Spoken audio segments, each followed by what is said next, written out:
My name is Andy Pilgrim.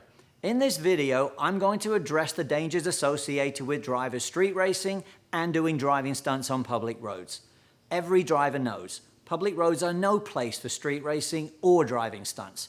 These activities are both illegal and potentially dangerous, not only to the drivers, but also to passengers, occupants of other vehicles, and innocent bystanders. My hope is, if I give you the straight scoop here, you'll take this information, process it, and then use it to help with your driving decisions. Driving is a skill I work hard at every day. Doing it well doesn't only mean vehicle control. Great drivers certainly know how to control their vehicle in all driving conditions, but there's so much more. This video is designed to add some new information to your driving knowledge database.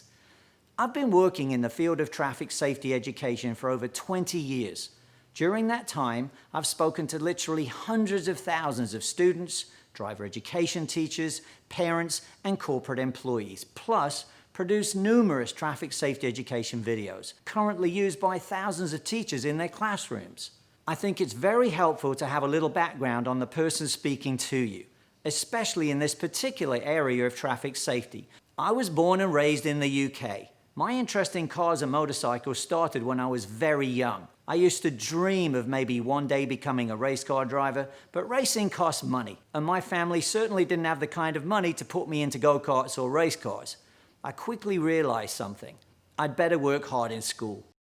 After a couple of years, my professional life shifted from the UK to the USA after being offered a programming job. I've been living and working in the US ever since, becoming a US citizen in 1998. My daily transport was an old motorcycle. It was only after two of my good friends got killed in street crashes I began to realize a racetrack was really the only place to find the limits, with a motorcycle or a car. Car racing for me began kind of the same way as motorcycle racing. After 3 years of saving up as best I could, I bought a second-hand race car, which was actually street legal, and entered some official races. I drove that old race car to the track because I had no truck or trailer, tried not to crash it, and worked on it myself. After a couple of years and some good results, I was given my first opportunity as a paid race driver. The rest, as they say, is kind of history.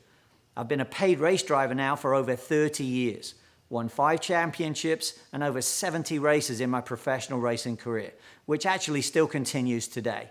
I want to thank the NCM Motorsports Park in Bowling Green, Kentucky for allowing me to use their great facility to make this PSA.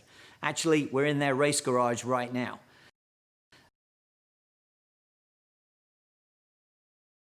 I'm going to break this up into 3 sections. In this first section, I want to talk about the differences in stopping distances between common vehicle types, something I believe doesn't get enough coverage in driver education. You're going to see a pickup truck, a mid-size SUV, and a sports car used for this demonstration.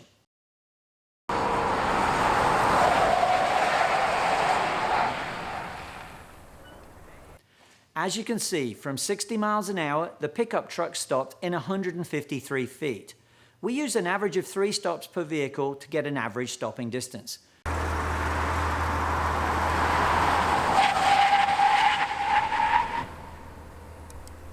The SUV stopped in an average of 126 feet.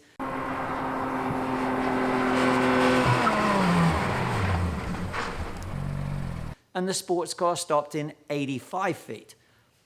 The average length of a car is around 15 feet. As you can see from the graphic, from 60 miles an hour, the sports car stopped 5 lengths shorter than the pickup truck, and the SUV was somewhere in the middle. You might question why these vehicles have such different stopping distances. And just to be clear, there is nothing wrong with any of these vehicles. The differences primarily comes down to vehicle weight and how much tire is in contact with the road. There is no getting around physics. I hope this information helps you think more about safe following distances, the danger of tailgating, plus gives you a better understanding of vehicle stopping distances relative to vehicle size.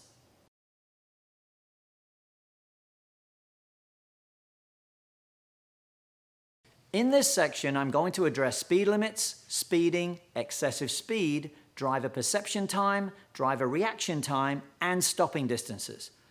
The stopping distance numbers you'll see in this section are industry standard stopping distances. The stopping distance you saw in the last section was shorter and achieved using professional drivers. The reason for the longer brake distance? Well, believe it or not, over 80% of all drivers do not fully utilize their vehicle's braking potential in an emergency braking situation. This leads to the longer stopping distances and to more crashes. The longer stopping distances for the average driver are used in this section. Street racing or excessive speed on public roads, where there are countless traffic variables, is an incredibly high-risk choice for any driver. Speed limits are set by engineering experts, based mainly on how many potential traffic variables are present along a particular stretch of road. They are designed to give an attentive driver, traveling at the posted speed limit, the time to perceive or see a developing traffic problem, react to it, and then have the time to stop or evade that problem. I was testing a couple of Ford Mustang Shelby GT500s at the NCM Motorsports Park for a car magazine when I had the idea to possibly use them in this educational video. Thanks to Ford Performance and the Ford Driving Skills for Life group for allowing me to use the GT500s. As you can see from the drone shot, we set up a 400-foot main road and 2 side streets with stop signs to create an intersection. I also placed a trailer in one corner of the intersection to create a driver blind spot. In the real world, the trailer could be a part delivery truck, storage pod, sign, building, foliage, etc. On our main road, the cones are spaced 50 feet apart initially, then 25 feet apart for the last 100 feet prior to the intersection.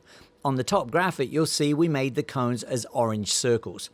The red car will always be the vehicle pulling onto the main road from a stop sign at the intersection. The orange car is used for variable speed runs on the main road, approaching the intersection.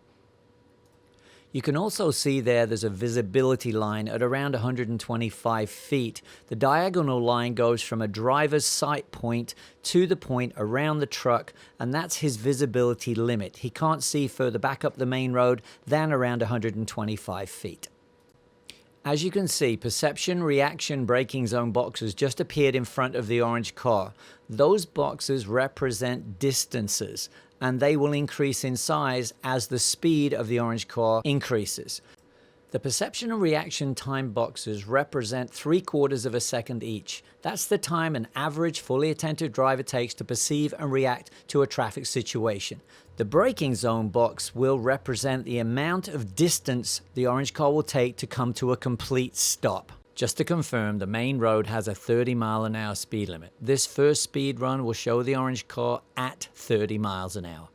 We have professional driver Bob in the red car helping us. As you can see, I'm holding the orange car at the visibility limit line. Bob has already started to pull out because it was safe for him to do so. He couldn't see the orange car and he's pulling out.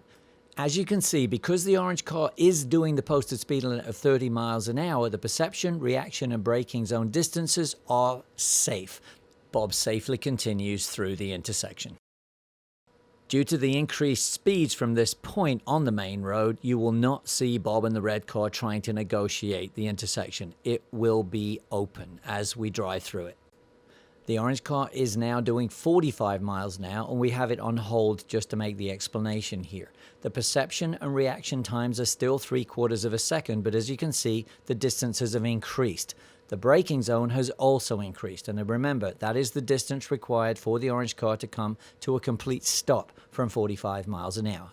Again, we're holding the orange car at the visibility limit line. Bob has already started to move, but as you can see, already the braking zone distance is cut in half. Even though the driver of the orange car does have the ability to perceive and react, they do not have the ability to now stop before hitting Bob and the red car. Impact speed would probably be around 30 miles an hour in the driver's door of the red car, which would cause a very serious injury or potential fatality.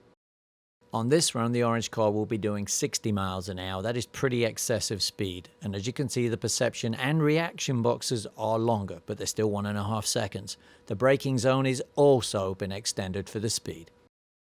We've stopped it quickly here to show you that even though the orange car is 300 feet out, it would need all of this for perception, reaction, and braking to come to a complete stop if they saw Bob right now.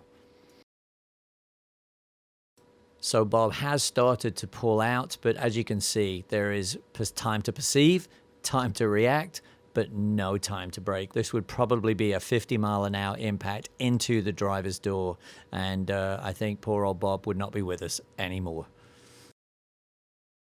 In this run, the orange car will be doing 90 miles an hour. You can see the braking distance required is almost 400 feet. The perception and reaction time distances are off the screen. You will get to see them in a second here.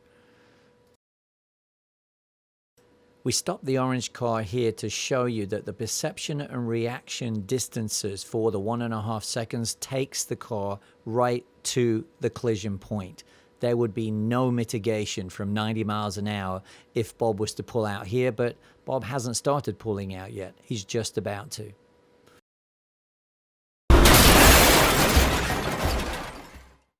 I think it's pretty obvious what would have happened to poor old Bob in that crash, and probably the driver of the orange car and anyone who may have been with them in their car. We showed you one type of scenario crash at an intersection, but there are numerous. And as you can see from the vehicles here, there are head-on collisions, there are T-bone crashes, there are single car crashes. And it's so important to realize that speed is the biggest factor in the severity of an impact. Our roads are massively more dangerous these days due to drivers choosing to look at, manipulate, or talk to their smartphones. Distracted drivers will do the unexpected. They will pull out without looking or use only a glance and go. On the other side of that, if a speeding driver is also distracted, then any perception or reaction time to a changing traffic situation is almost impossible. It's only a matter of time before exceeding posted speed limits leads to tragedy. Speed limits are there for good reason. Don't let excessive speed take away your time and the chance to avoid a collision or crash. Poor driving decisions can have tragic consequences, but remember, even a conviction for street racing or stunting can stay with you forever and drastically impact the rest of your life.